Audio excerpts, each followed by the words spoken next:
Welcome to this explainer. Today, we're going to do something pretty wild. We are going to completely shatter the standard, everyday view of what your own consciousness actually is. Seriously, if you've ever thought of your inner life as this purely private, uniquely human experience that's just, confined to the space behind your eyes, well, get ready for a massive paradigm shift.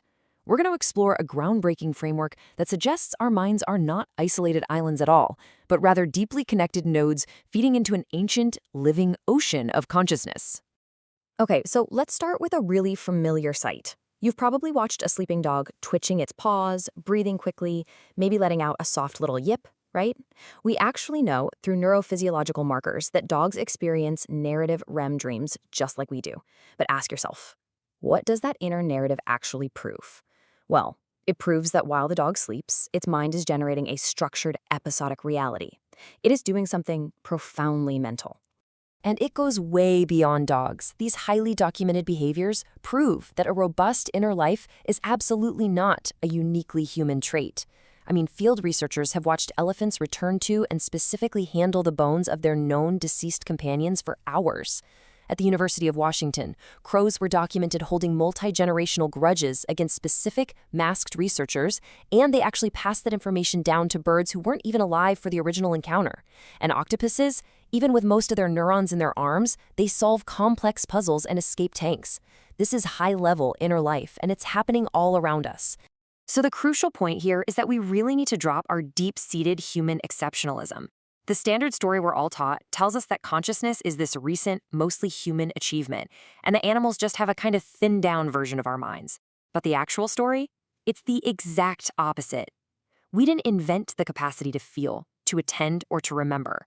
We inherited a deeply developed biological apparatus. We just arrived at the party and arrogantly assumed we were the first ones here. 500 million, 500 million years. This massive number represents the years since the first organized nervous systems lit up on Earth. That is how long inner life, the ability to weigh one stimulus against another and hold an internal state, has actually existed on this planet. It really highlights exactly how astronomically late we are to this whole process.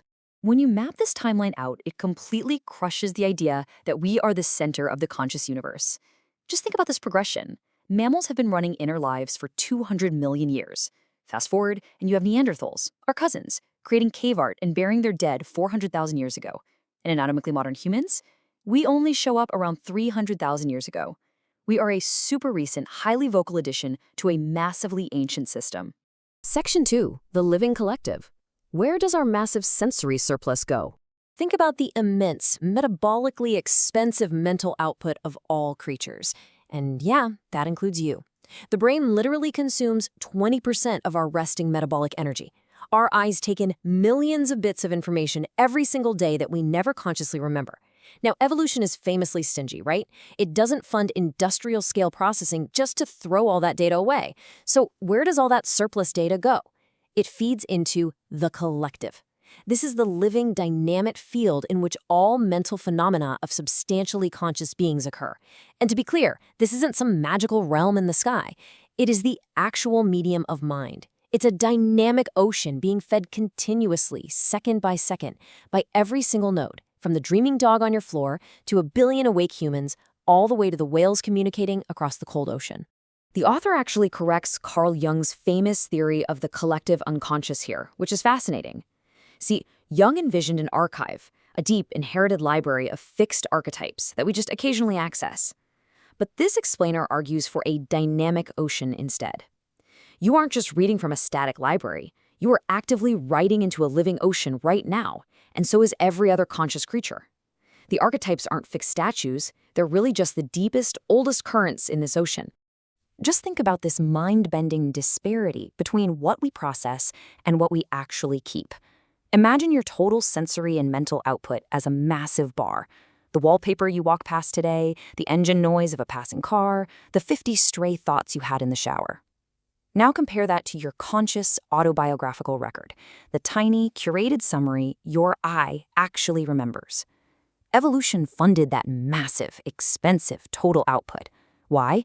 Because the body is sensing upward. The system runs as if there is a recipient. This is so key. Your body isn't just gathering data for the tiny conscious eye experiencing this specific moment. It's acting like a cell in a larger organism, gathering nutrients and contributing them upward to the collective. All that unattended data, it isn't lost. It's simply delivered to the larger medium. Moving on to driven by ancient leashes, how the medium steers the nodes. So if we're just tiny nodes in a massive ancient ocean, contributing all our sensory and mental surpluses upward, how does this collective medium get us to actually do its work? Well, it steers us. Let's defamiliarize our ordinary everyday feelings for a second. Think of pleasure and pain not as uniquely personal experiences, but as ancient mechanisms, leashes essentially, that keep the vessel alive and contributing. Pain marks damage, so your body can be protected to do more work. Joy is the medium rewarding a contribution that landed well, giving you a soft, gentle directive to do more of that. Think about these specific leashes. Hunger keeps your body fueled. Lust ensures new nodes are created. Fear keeps you from getting eaten before you can contribute. But humans, of course, have elaborated on these. That career ambition, that deep romantic longing, or the fear of social shame that feels so incredibly, intimately yours, it's actually just an ancient drive wearing a local human costume. You are being steered. So what you should really take away from all this is a profound sense of humility. Think about massive human achievements like modern medicine, cities, or common law. No single human mind designed any of them. They're the result of the medium orchestrating contributions across countless nodes over thousands of years. We aren't the center of the universe. Actually, we're just unusually loud ants in a very old colony. The colony is doing the work. If you pull the camera all the way back, as the framework notes, the vessel is inside something larger and older than itself. It is being used. It always was. Most of what you call your private inner life is actually the medium's work running right through you. And recognizing this doesn't erase your agency. It simply opens up a space to see exactly what is pulling your strings. I want to leave you with this final provocative thought. Tomorrow morning, when you wake up and feel the pull of ambition, the sting of anxiety, or the warmth of connection, take a step back. Observe the pulling of your own leashes. Ask yourself, whose work are your desires actually doing today? Are they yours, or are you just feeding the ocean? Thank you so much for exploring this fascinating explainer with me today.